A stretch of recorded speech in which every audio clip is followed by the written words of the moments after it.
Bismillahirrahmanirrahim. Assalamualaikum warahmatullahi wabarakatuh.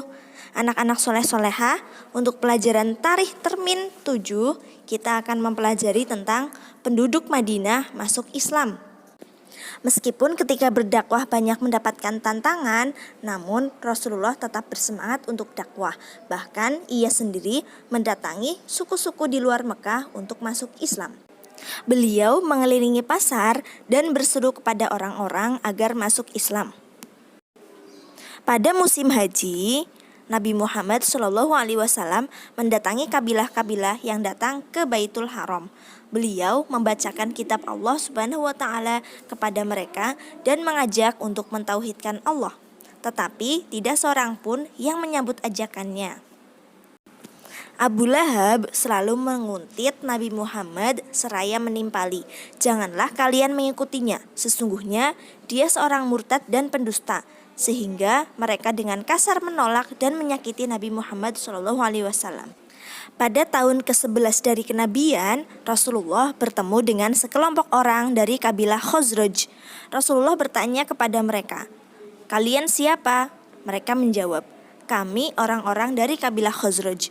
Beliau bertanya lagi, "Apakah kalian dari orang-orang yang bersahabat dengan orang-orang Yahudi?" Mereka menjawab, "Ya benar." Nabi bertanya, "Apakah kalian bersedia duduk bersama kami untuk bercakap-cakap?" Jawab mereka, "Baik." Lalu mereka duduk bersama beliau. Beliau mengajak mereka supaya beriman kepada Allah, menawarkan Islam kepada mereka, kemudian membacakan beberapa ayat suci Al-Quran. Akhirnya mereka bersedia menganut Islam dan kemudian mereka pulang dan berjanji kepada Rasulullah akan bertemu lagi pada musim haji mendatang. Benar saja, pada tahun berikutnya 12 orang lelaki dari Bani Khazraj ini datang di musim haji menemui Rasulullah. Kemudian mereka berbaiat kepada Rasulullah atau berjanji kepada Rasulullah. Perjanjian tersebut dilakukan di bukit yang bernama Bukit Aqobah. Karena itu baiatnya dinamakan dengan Baiat Aqobah. Nah, Baiat Aqobah ini terjadi 2 kali, yaitu ada Baiat Aqobah pertama dan Baiat Aqobah kedua. Baiat Aqobah yang pertama terjadi pada tahun ke-12 dari kenabian. Inti dari Baiat Aqobah pertama antara lain: 1. Tidak syirik atau tidak menyekutukan Allah. 2. Tidak membunuh anak-anak. 3. Tidak berzina. 4. Tidak mencuri. 5. Tidak berdusta. Dan yang keenam, selalu taat kepada Allah dan Rasulullah. Setelah Baiat Aqobah pertama ini, banyak pengaruh yang terjadi. Di antaranya, 1. Beberapa tokoh penduduk Madinah masuk Islam. Yang kedua, Islam mulai menyebar dan diterima masyarakat Madinah. Yang ketiga, jumlah kaum muslimin semakin banyak.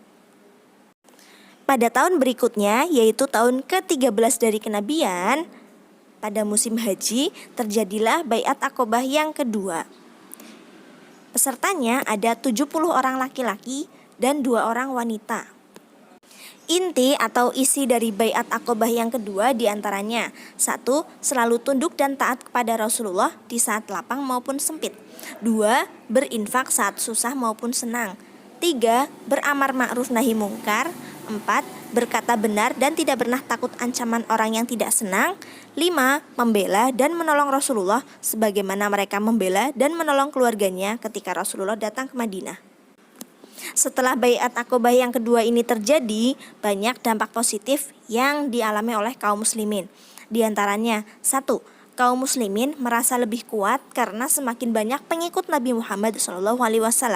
2. Ada harapan baru bagi kaum muslimin dengan adanya negeri yang siap menampung mereka. 3. Rasulullah SAW memerintahkan para sahabatnya untuk segera berhijrah ke Madinah secara sembunyi-sembunyi.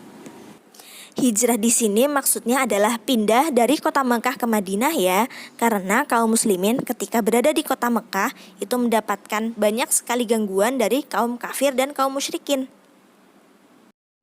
Demikian video pembelajaran hari ini, semoga bermanfaat dan semoga kita bisa mengambil hikmah dan pelajaran dari kisah penduduk Madinah masuk Islam dan kisah Baiat Aqobah ini. Barakallahu fikum. Wassalamualaikum warahmatullahi wabarakatuh.